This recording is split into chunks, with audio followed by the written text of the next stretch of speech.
আজকে এমন একটা টপিক নিয়ে আপনাদের সঙ্গে কথা বলবো যেটা কিন্তু অত্যন্ত ইম্পর্ট্যান্ট।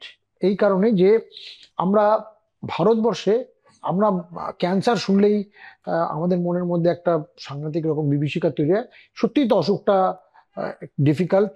আমাদের আজকে এত সাইন্টিফিক অ্যাডভেন্ট হওয়া সত্ত্বেও ক্যান্সারকে ট্রিট করা, ক্যান্সারকে এরাডিকেট করাটা আজও চ্যালেঞ্জ, যে কোনো ডাক্তারের কাছে চ্যালেঞ্জ। আমি আজকে যে জিনিসটা নিয়ে কথা বলছি সেটা একটা পার্টিকুলার অর্গানের ক্যান্সার। আমি যেহেতু ডেন্টিস্ট্রি থেকে বিলং করি, আমি ওরাল ক্যান্সার নিয়ে কথা বলবো। ওরাল ক্যান্সার কিন্তু ভারতবর্ষে অত্যন্ত বেশি পরিমাণে হয়। 40% of the all cancer are oral cancer.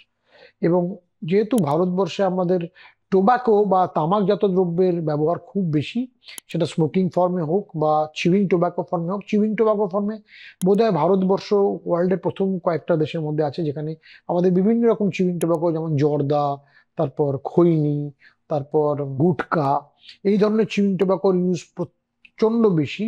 অতএব আমাদের কিন্তু ওরাল ক্যান্সারের সংখ্যাটা খুব বেশি। এবার ওরাল ক্যান্সার একদিক দিয়ে যেরকম এর একটা ভয়াবহ দিক আছে, সুবিধাটা যেটা সেটা হচ্ছে যে যেহেতু আমরা নিজের মুখের ভেতরটা বা ওরাল ক্যাভিটিটা প্রত্যেকদিন হা করলেই আয়নায় দেখতে পাই, ওরাল ক্যান্সার কিন্তু ভারতবর্ষে আহ, যে পার্সেন্টেজ অফ পিপল মারা যান বা সাংঘাতিক রকম লেটে আসে, এটা কিন্তু অধিকাংশ ক্ষেত্রে গাফিলতির জন্য হয়। কারণ প্রথম স্তরে যদি একদম বোঝা যায়, যেটা কিন্তু দেখাই যায় যে মুখের মধ্যে একটা আলসার আছে, সেক্ষেত্রে কিন্তু পেশেন্টরা যদি আমাদের কাছে আসেন, সেক্ষেত্রে ওরাল ক্যান্সারকে অনেক আগে আমরা ডায়াগনোজ করতে পারবো এবং ট্রিটমেন্ট করতে পারবো। সেক্ষেত্রে ট্রিটমেন্টের কমপ্লিকেশনও কম, ট্রিটমেন্টের খরচাও কম। তার থেকে বড় কথা হচ্ছে যে ট্রিটমেন্টের আউটকাম সেটা কিন্তু অনেক পজিটিভ। পেশেন্টের কিন্তু সার্ভাইভাল রেট এবং ট্রিটমেন্টের লং টার্ম সার্ভাইভাল রেট অনেক বেটার।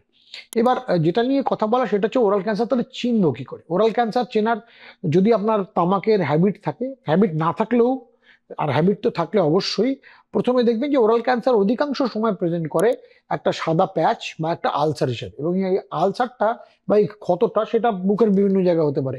চিকে মানে গালের দিকে হতে পারে, জিভের সাইডে হতে পারে, বা বা জিভের তলায় বা প্যালেটে মানে তালুতে, সব জায়গায় হতে পারে। এবং সেক্ষেত্রে এরকম হতেও পারে যে আপনার তামাকের অভ্যাস আছে, বা তামাকের অভ্যাস না থাকলেও আপনার কোনো একটা শার্প দাঁত আছে যেখান থেকে অনেক দিন ধরে ঘষা লাগছিল, আপনি ব্যাপারটাকে খুব একটা আমল দেননি। অথবা এগুলো না থাকলেও হতে পারে। ঠিক আছে, সেক্ষেত্রে যেটা বোঝার সেটা হচ্ছে যে যদি একটা আলসারেশন থাকে, আমরা দেখব কি আলসারটা নর্মাল, আপনি যেগুলো বাজার চলতি ওষুধ আছে সেরকম কিছু দিয়েও দু তিন সপ্তাহে কমছে না। আলসারটা খুব যে বেশি ব্যথা হবে সেরকম নয়, কিন্তু আলসারটা একটা পাঞ্চড আউট টাইপের দেখতে, এর মার্জিনটা একটু সাদা মতো। এবং আলসারটা যদি আপনি হাত দিয়ে চাপ দেন, দেখবেন একটা শক্ত বেস, ইন্ডিউরেটেড বেস বলি, এরকম যদি একটা কিছু আপনার মুখে থাকে, আপনি আর একদম দেরি করবেন না, ভাববেন যে এটা ক্যান্সার হলেও হতে পারে। মনে রাখবেন, ওরাল ক্যান্সারের ডায়াগনোসিস একটা বড় অন্তরায় হলো ডিনায়াল, মুড অফ ডিনায়াল। মানে পেশেন্ট ভাবে না আমার ক্যান্সার হয়নি, এটা ভেবে পেশেন্ট সময় নষ্ট করে। যত সময় নষ্ট করবেন, ক্যান্সারের প্রগনোসিস কিন্তু তত খারাপ হতে থাকবে, কারণ ক্যান্সারটা খুব দ্রুত ছড়ায়, মুখের ক্যান্সার গুলো। অতএব আপনার মুখে যদি এরকম কোনো আলসার বা আপনার চেনা কারো মুখের আলসার থাকে যেখানে একটা দাঁতের থেকে ঘষছে, বা পেশেন্টের বা তামাকজাত বা কোনো রকম এই ধরনের টোব্যাকো রিলেটেড হ্যাবিটস আছে, সেক্ষেত্রে কিন্তু সবচেয়ে বড় কথা, যদি মুখে একটা আলসার থাকে যেটা আপনার 10 দিন 12 দিনও হিল করছে না, এবং আলসারটা শক্ত, খুব একটা বেশি ব্যথা নেই, কিন্তু খুব দেখতে আপনার মনে হচ্ছে একটা গর্তের মতন, ক্রেটারের মতন রয়েছে, একদম দেরি না করে আপনার নিকটবর্তী দাঁতের ডাক্তারবাবু বা একজন অঙ্ক সার্জনের কাছে বা অঙ্কোলজিস্টের কাছে যান। মনে রাখবেন, ওরাল ক্যান্সার কিন্তু আর্লি স্টেজে যদি ডায়াগনোসিস করা যায়, তার কিন্তু প্রগনোসিস যথেষ্ট ভালো এবং পেশেন্টের সার্ভাইভাবিলিটি খুব ভালো। অতএব আমি আপনাকে একটা কথা আপনাদের বলতে চাই এই ভিডিওটার থ্রুতে, যে ওরাল ক্যান্সার নিয়ে ভয় পাওয়ার কারণ নেই। তবে হ্যাঁ, যদি ডিজিজটা পরের স্টেজে চলে যায়, শেষ দিকে চলে যায়, সেক্ষেত্রে তো অবশ্যই অসুবিধা হবে। অতএব early diagnosis gives very good results in oral cancer.